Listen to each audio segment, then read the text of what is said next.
Take control of your time. Welcome to the Human Betterment Project, guys. So, today we're going to talk about productivity and time management. So, you may have heard my interview with Ross Merker when he talked about intentional time planning in 15-minute increments as part of his plus one good system for kind of goal setting and kind of bringing yourself up from nothing to a better productive person. His is part of a more inclusive plan. It involves much more than that. But I just want to highlight the time planning and productivity part of what Ross and I talked about in that interview. And you go ahead and go back to that episode and listen to the entire interview if you want. But his suggestion of intentionally timing 15-minute increments of your time for planning and goal setting is actually a really common tactic when discussing time management and planning for both business and personal planning. You don't have to keep this just to when you're at the office or on a job site or something. This comes into personal play as well. So personally, I have a hard time sticking to a schedule for productivity. It's not that I don't get anything done. I get quite a bit done, but whenever I'm looking in retrospect, on especially on free time, it's what did I get done during that free time? And a lot of times I have a hard time recollecting exactly what I did with that time, and then it feels like I may have wasted that time. So we're going to be talking about that a little bit too, about how we'll have a journal or a retrospective idea of what we did with our time, so it's not like unaccounted time, whether it was productive or not. And like Ross mentioned in his interview with me, it doesn't matter if those blocks of time are productive goals, like clean the dishes or get this particular task done at work or something. Sometimes they're just self-care goals, like sleep during this time frame, or that's your goal, is to sleep during this 8-hour block or 7-hour block or whatever it is. Just as long as that time is intentional, it's productive. Is basically the idea that a lot of productivity experts talk about, and that Ross talked about in my interview with him. So when you do this journaling, you'll have a way to recollect in detail and specificity what you did with that time that you were using. So I picked up this. It's called the Best Journal. Here's the actual journal. Let me show you the box real quick, just so you know what I'm talking about. This is called the Self Journal. It's made by Best Self. They're the company. So this is just a 13-week planner. So this isn't a review of the journal itself. I just want to use this to explain how you can use this as a tool for time planning and goal setting.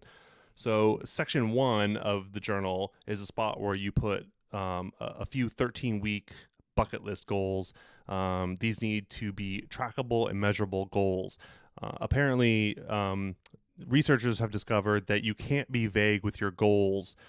Otherwise you're not going to accomplish them.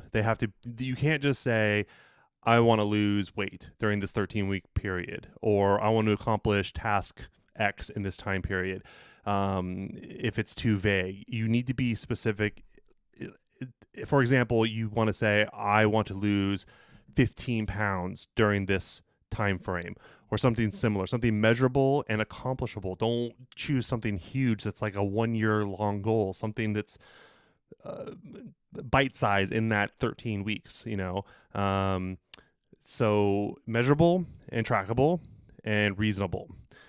Not only should these be reasonable goals, but you need to write down what your motivations for those goals are, and the progress milestones for those goals, and critical drivers. Again, it's in the self journal talks about this in their instruction manual. They have like a little instruction manual guidebook here that goes through a bunch of like reasonings why it's set up the way it is. But basically, you have to have a motivation for a goal. Otherwise, you're just going to kind of ignore it. And you have to have progress milestones so that you know that you're still on track as the 13 weeks go on. You don't want to go from week 1 to week 13 and you've never set any of those micro goals throughout there, and then you realize I am really far behind, like when you're on week 12 or something, or in that last week, and then you're not going to catch up, and you're going to feel bad about it. That's, it's that lost intentional time. And then critical drivers, like why do you want this? What are the things that are going to prevent you from doing this? What are the things that are going to prevent you from doing this and help you achieve this goal?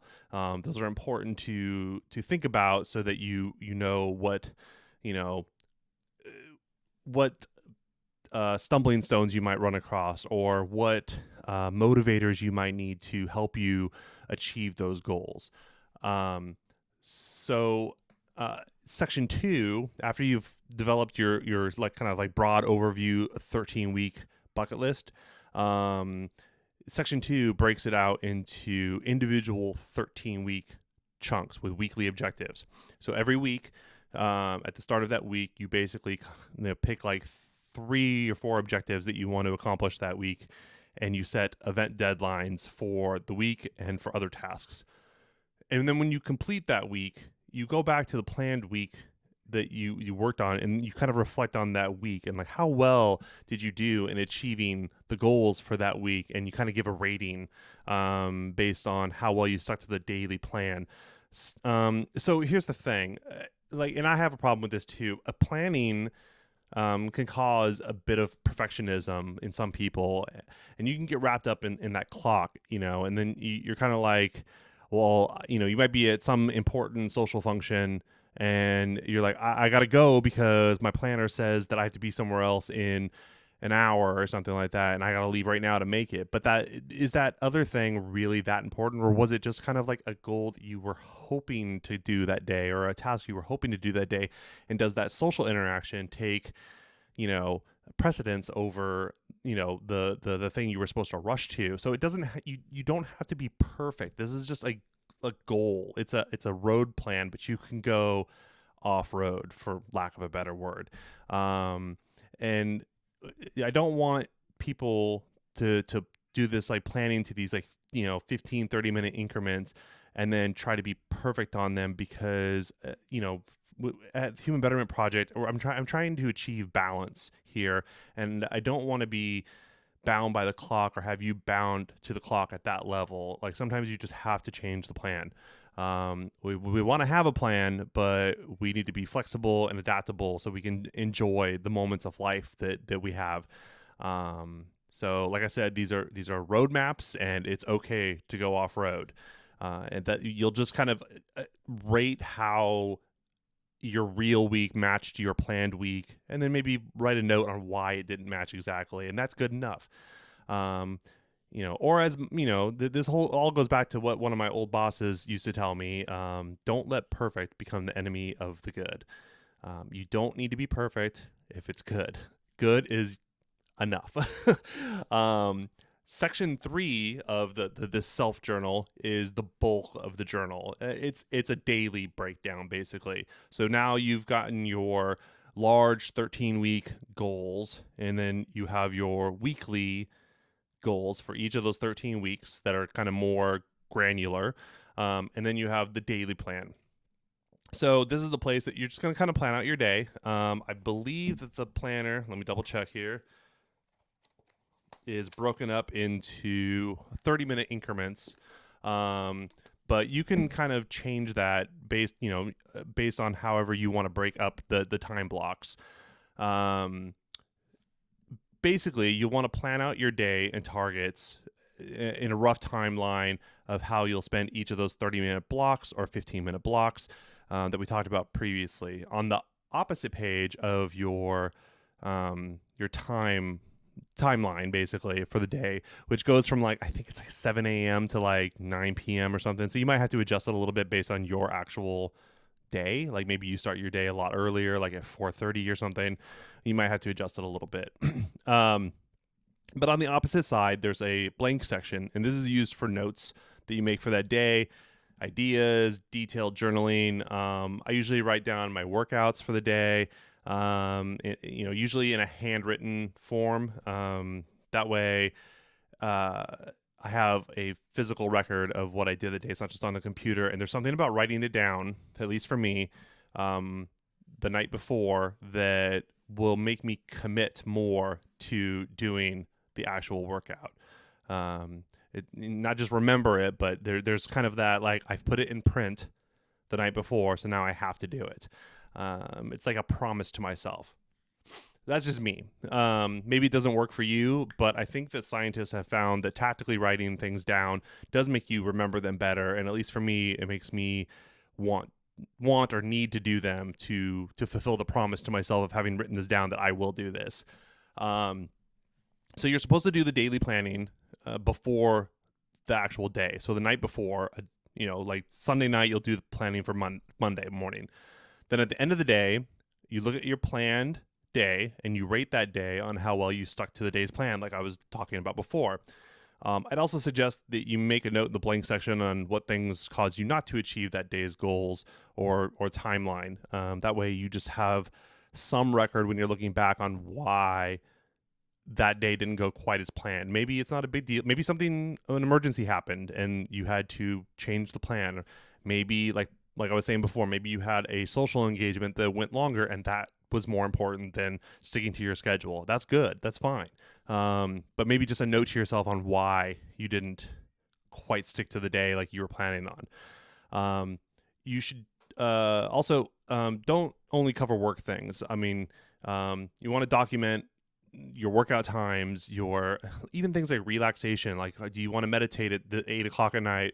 Your planned social meetings, like meet friends at 6 o'clock. Even your sleep. Like, I went to bed at this time, and this 8-hour block was was my sleeping time or my planned sleeping time. You basically just want to give a job to each block of time for that day. There's even if that job is sleep or relaxing or doing nothing, just sitting and watching TV. Like, I'm gonna just veg out from 7 to 8 o'clock at night. You've committed to that time, and that's okay because that's the goal that you set for that time frame.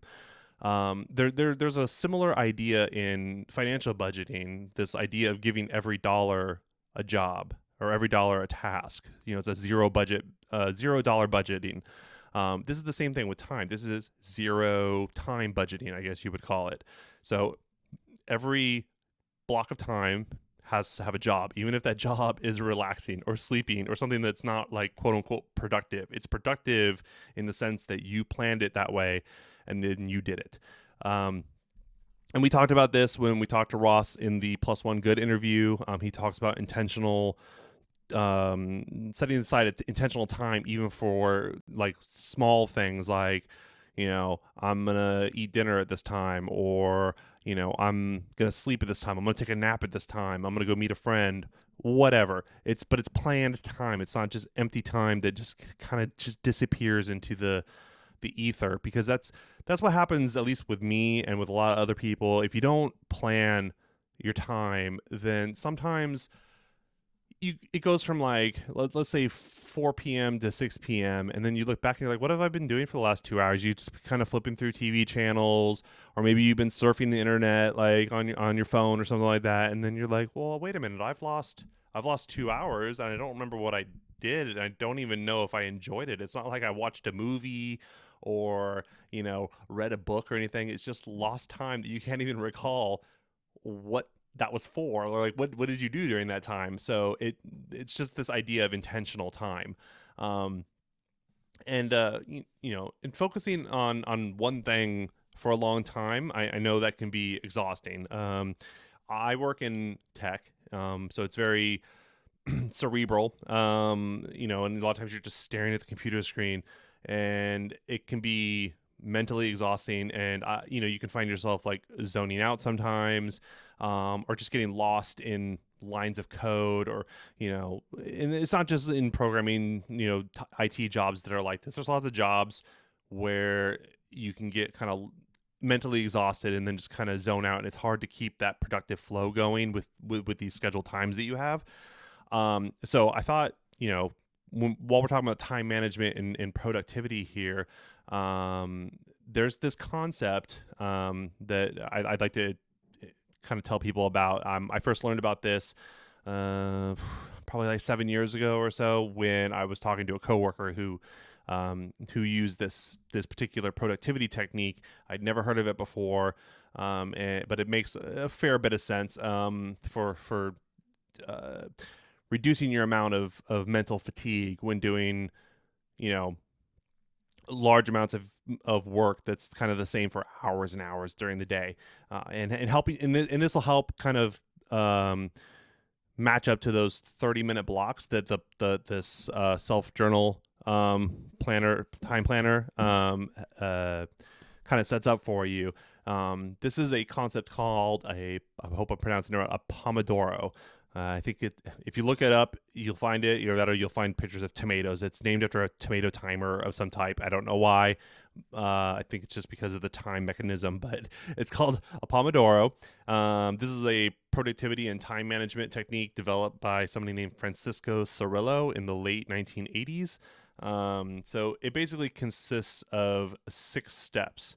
So step 1 is you decide on the task to be done. So let's say in my case, I'm working on some IT project. Let's say I'm building something that generates an email list or something like that.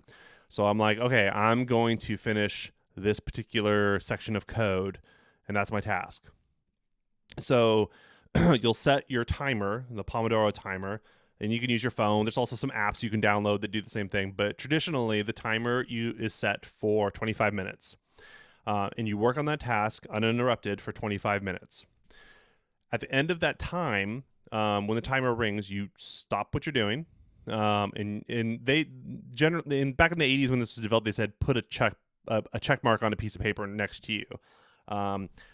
If you have fewer than 4 check marks, then you take a short break of like 3 to 5 minutes. So basically, what would that be? 2 hours. So if you have less than 2 hours invested, every 25 minutes, you're going to take a 5-minute break. So right there, you have your 30-minute blocks. And it's 25 minutes, 5-minute rest, 25 minutes, 5 minutes rest. And you do that 4 times.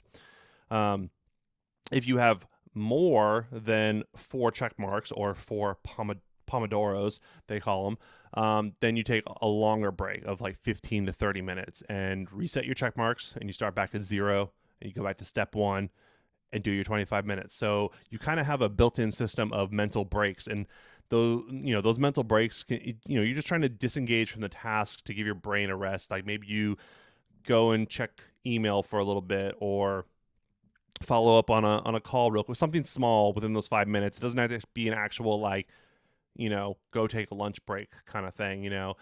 It's more just a mental break. There's some variations on this. Of course, it came out in the 80s, so people have been kind of changing it and revamping it and stuff. Usually the things that they change are the total work time, the number of breaks, and the number of Pomodoros. But the idea is essentially the same, that you want to work intentionally on one task for a set amount of time uninterrupted, and then have like a small break. Now, I remember my coworker, he was very adamant about not being disturbed during those 25 minutes. If I needed to talk to him and I was within a 25-minute block, he would just kind of tell me to wait, and then during the 5-minute break, he'd come and talk to me real quick. That way he was very zeroed in on his task at hand. But he did remember that he needed to take that break and then circle back to answer something else.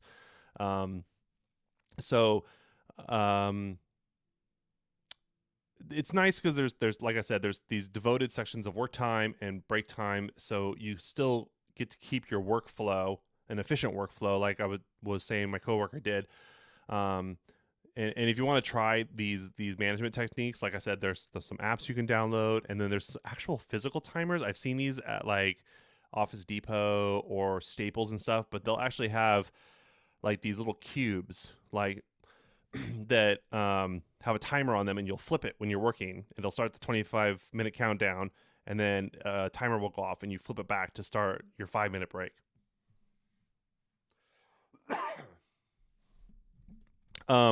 So while like I said, while I'm using this self journal as a guideline, you could literally do this in a plain notebook using the same ideas. So personally, I'm going to be trying this for the 13 weeks. I've already started doing the journaling in this bright yellow notebook. This comes in different colors, by the way. This is just the only one they had at Barnes and Nobles. You can get this at Barnes and Nobles, Amazon, and on the Best Self website. Um, so while I'm going to be using that for the next 13 weeks, I'd encourage everybody else to go ahead and try doing this too. It also has this thing here. Let me grab this. It's got this morning rituals and evening rituals card. I have not filled this out yet, but this is also another thing that people that work in productivity and planning and habits and even sleep talk about is having a routine. I'm personally really bad at this part, and I'm probably going to try and add this in to the 13 weeks.